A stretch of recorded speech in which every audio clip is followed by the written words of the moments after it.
My name is Godwin Eddie Bognet. I am married to Elizabeth Bognet, who is the Women's and Children Minister of St James. We have two kids, Talitha and Kuzite. Talitha is 4 and a bit, and Kuzi is 1 and a bit. That's me. How did you come to know Jesus as King and Savior in your life? Growing up as a young person, I went to Sunday school, went to Boys Brigade, um, and I was lucky that my mom was a believing Christian. So I think that instilled the understanding of the Bible and stuff.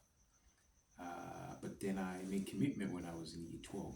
Uh, uh, Before that, I made a commitment when I was in year 7, I think. The young man said, Jesus is calling you because he knows what life is like for you. Um, he knows all the things that no one knew. And at the time, I was looking for a friend who knew all the things that I thought of in my head and in my heart. And I felt like Jesus was that person. So I gave my life to Jesus. And at year 12, leaving high school, I thought going into the world, it was time again to recommit myself to Jesus. Um, as we call the world the big scary world then. So I was like, well, in a big scary world, you need help, you need a friend. So committed my life to Jesus again. And since then, I've felt like at various significant times in my life, I continue to recommit myself to Jesus and to the call that He has for my life. How has this church helped you to grow in your relationship with Jesus? And yes, this church, how has it helped me? In terms of service, in terms of the blessing that I get. I think, well, our two new uh, pastors have been a blessing to the church in terms of their vision, but also training. For a long time, I have considered what would be the next right step for me to take. Having come here, have a family, and just working, I thought, well, what did I wanted to do with my life? And I was considering, going to theological seminary, doing courses and things like that.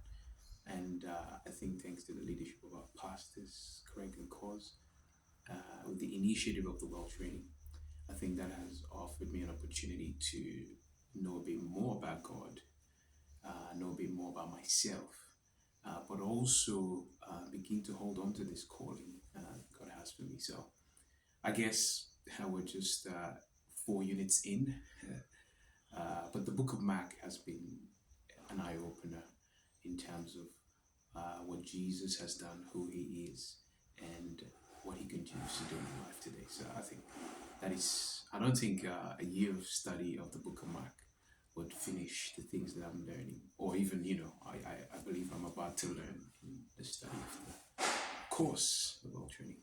Yeah.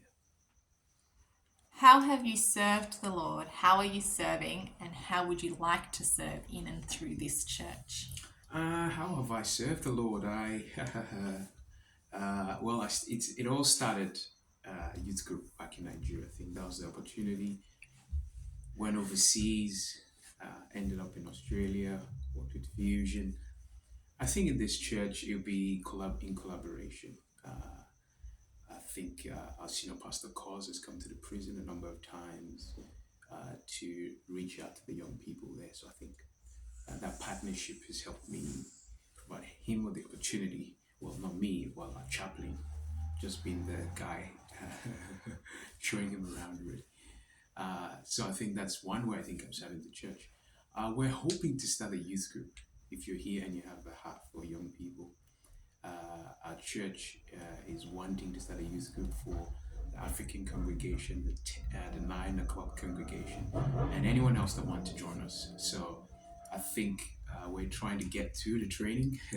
It's a bit of a hill to climb, and once we do that, hopefully we can meet and we can get to know God more. We can get to know each other more, and we shall have lots of celebrations. Yes, that's good. Yeah. So yes, that's one way in which, a number of ways in which I'm helping support, but also, part of a Bible study group that helps.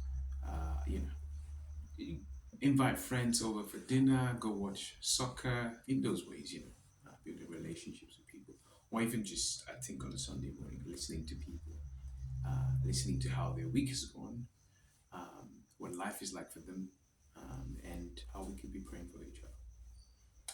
Yes. And what do you like about this church? Oh, what do I like about this church? There's a lot of things not to like about this church. Um, did I say there's a lot of things not to like? I mean, there's a lot of things to like about this church. I mean, there was nothing not to like. There's nothing not to like about this church. Was what I was trying to say. Um, yeah, the beauty about the church is, I think, the genuineness and rawness of life as it takes itself. You know, I just joined the church band or the worship team, they call it. And I do not consider myself a musician at all or bass guitarist, but I think it comes with the humility that, we are not the best. We're not the most technically sound, but we're willing to give it a go. And that's what life is like here is, how can we serve each other with the little gift that we have and willing to grow from there. So I think it's the down to earthness of the church, but of the people, I think it's the people. I think this church humbles me, it humbles me in the sense that I I have to slow down sometimes. After having a busy week, you come to church. It puts you in a position where you have to slow down. You have to listen to others, and it humbles you when you realize what life is like for other people. So I think it is a proper ground for fellowship and growing in my knowledge of God and opportunities to persevere as well in some of the things that I'm facing in life. Thanks, Eddie. Well, thank you, and I'll see you around.